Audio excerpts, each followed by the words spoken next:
Hey there, this is Dario Kerkez, Certified Financial Planner, IHT Wealth Management. In this series, we're going to be talking about the three main subjects. The first one is investment management, second is risk management, the third one is estate planning.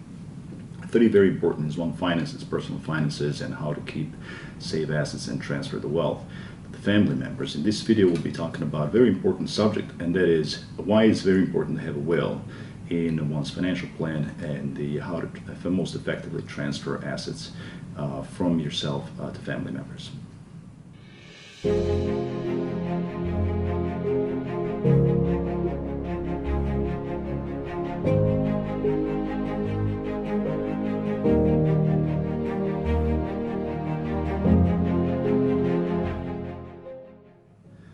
So no will is really no good, because dying intestate, which really means dying without a will. Intestate, testate is really when you have a will.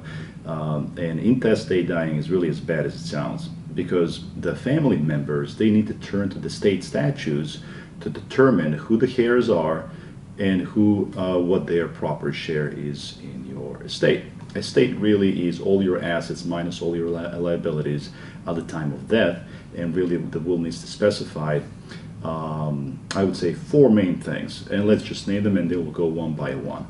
Thing number one is really who are the beneficiaries. Beneficiaries in the will are called they're called the beneficiaries, and if you don't have a will, they're called heirs. So that's what the court decides. Now, it is much easier if you have them named. So the probate process, which is really a state statute that defines really who is entitled to what if you don't have a will, is a little bit easier, and you can avoid that and really can consume a lot of money and a lot of time in this probate process. Now, the number two is you are giving yourself you giving up the right to name the executor. Executor is the person who's going to be really making the dispositions of all these assets to the beneficiaries or the heirs in case you properly name them, and then that executor, it's a very important person. It's a very fiduciary role. It's much better if that person agrees to that role prior to you passing away, because it can get pretty complex, and also they should know really what they're getting themselves into it.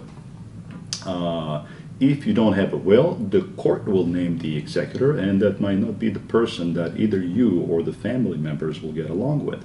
So that's why it's very important to have that person's named, agreed on, and specified in the will.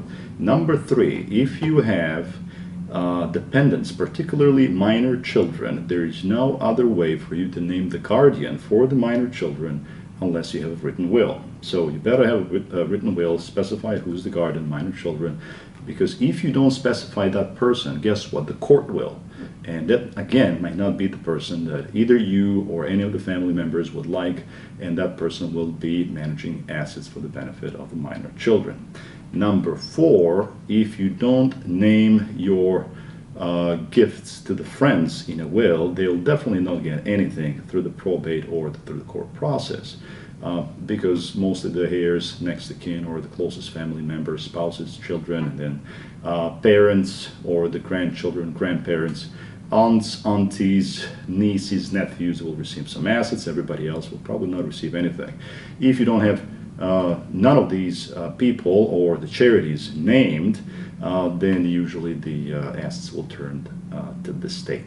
So be very careful, have a will.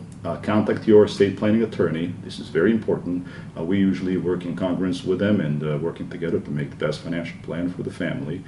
You need to work with the estate planning attorney because they have a special expertise working in the constructing the wills. And if you want to take this to another step as writing a trust document, because some assets actually they don't have to be named in the will. Anything that has a beneficiaries like life insurance and IRAs, qualified plans, etc. Jointly owned assets, like a jointly owned house that passes with the rights of survivorship, etc. We'll discuss that in the separate videos. They can actually pass with through the beneficiaries without a probate. However, even with a will, there might be a probate where the court has to attest the will, and also where the personal properties might pass on to the beneficiaries. So stay tuned. Thank you for watching. If you have any questions, please click in the link below. Send us an email or feel free to ask us any questions. We'll be glad to help. Bye-bye.